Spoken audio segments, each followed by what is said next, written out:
been involved in it for about a year.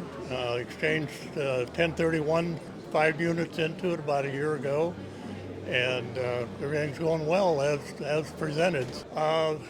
The information that's available, either online through the weekly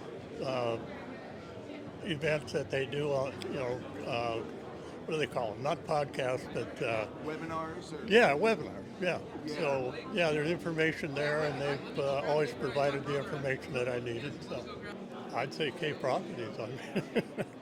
No, I did some investigation before I went with K, and I have a wife that was a little bit skeptical about what we were doing, but we came down about a year ago, and we met with Shay. Now we own some DSTs, and I see nothing wrong with what we've done, and I look forward to doing more. So if you visit kpi1031.com, you'll be able to log in for free access. And then also you'll get a number of different resources available to our investors on kpi1031.com. You get a free book, 1031 DST Properties, so we'll send you a copy of that.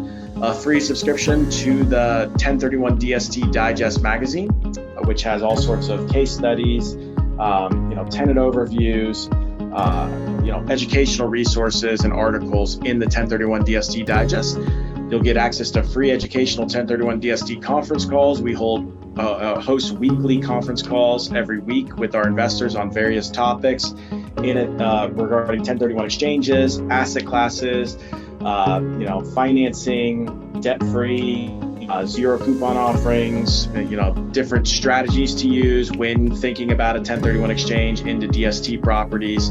You get very, very educational conference calls. We'll get you access to those. We're here for you. Reach out to us at any time, and just really appreciate everybody taking the time to join us today.